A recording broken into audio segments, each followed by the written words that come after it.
Hey everyone, and welcome. Today, we're going to dive into the really cool and, let's be honest, delicious world of food and beverage, or F&B as you'll hear it called. If you're studying this stuff or you're just a massive foodie, you know there's a huge variety of places to grab a bite or a drink. But have you ever really stopped and thought about what truly separates, say, a fancy five-star restaurant from a food truck on the corner?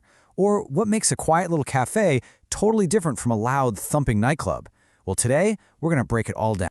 I mean, on the surface, it all seems pretty simple, doesn't it? They all give you food, they all give you drinks, but you know as well as I do that a fine dining experience and a trip to a fast food drive-thru are on completely different planets. And the whole reason you go to a quiet cafe is the total opposite of why you'd go to a packed nightclub. So what are those secret ingredients, those fundamental differences that define each of these places? That's the big question we're going to answer right now. Okay, so first things first, let's just get a baseline definition down. At its absolute core, any F&B business does exactly this. It provides meals and drinks to people. Super simple, I know, but this is the foundation. Everything else we're going to talk about is built right on top of this simple idea. So to really get to the heart of what makes these places different, we need a way to compare them, right? A kind of toolkit. So we're going to be looking at a few key things for every business type. We'll look at the style of service, the price you're going to pay, and the whole atmosphere, the vibe of the place. We'll even dig into who they're trying to attract and the kind of experience they want you to have. Using these factors, we can pretty much unlock the unique identity of any F&B business. First up, let's jump into the big one, the world of restaurants. This is probably what pops into your head when you first hear F&B. But like the subtitle says, this one category covers a massive range, from the fanciest meal of your life to something you just grab on the run. So let's explore that spectrum. And this slide just perfectly sums up the two opposite ends of the restaurant universe. Over on one side, you have fine dining, which is all about the art of the experience, the quality, the formal service, the whole show. Then, on the other side, you've got fast food, which is really a science of pure efficiency. It's all about speed, convenience, and keeping prices low. They're both selling food, sure, but their goals couldn't be more different.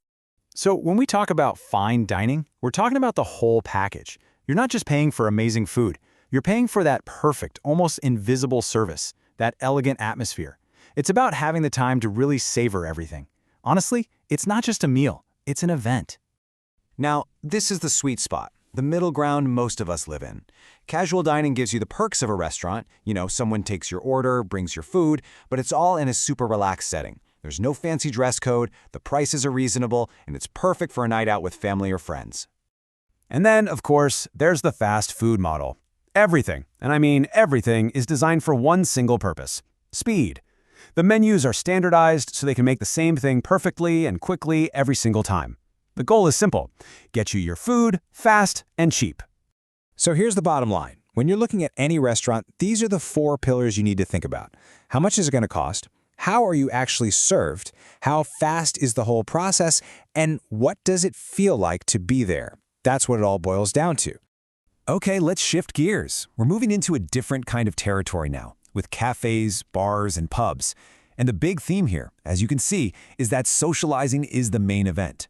In these places, the food and drink are often just the excuse to get together and connect with people. Cafes are just the ultimate flexible space, aren't they?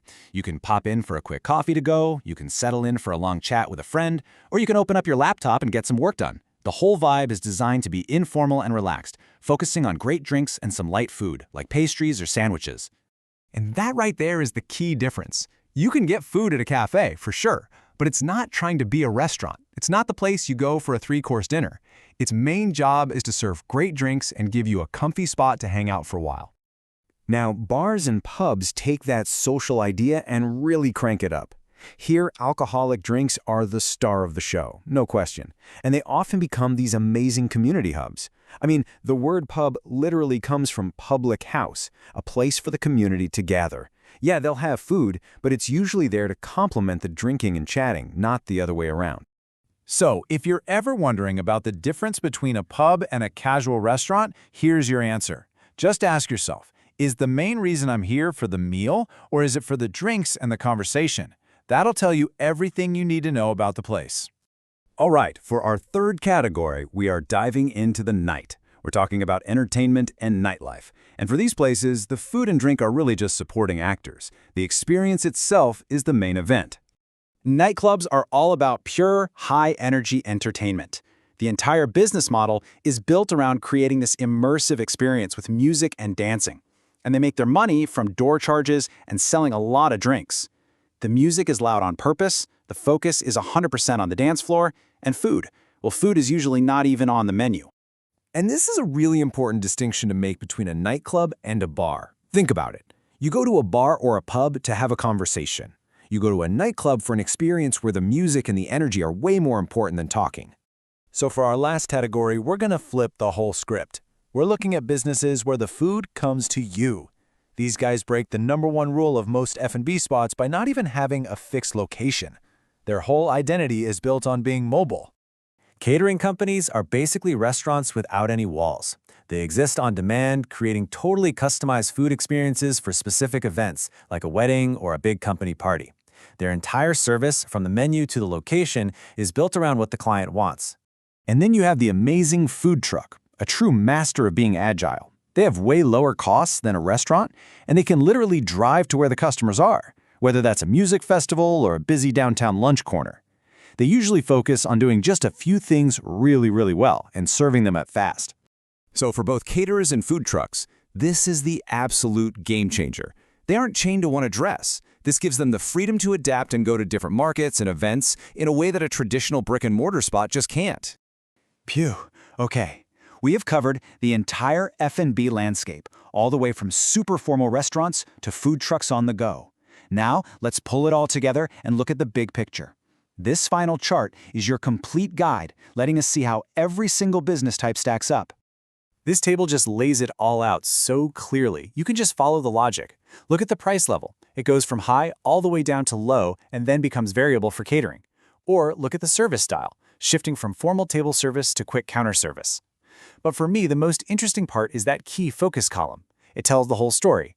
It goes from quality and experience to speed, then to socializing, entertainment, and finally mobility. You can see how each business carves out its own unique spot by mixing these ingredients differently. And that, of course, brings us to what's next. The F&B world never stands still. With new ideas like ghost kitchens that only exist for delivery apps, or even drone delivery, the lines we've talked about today are getting blurrier and blurrier. It leaves us with a really fascinating question to think about. If we use our framework of price, service, and experience, what kind of totally new combination will define the next big thing in food and beverage? Thanks for joining me for this explainer.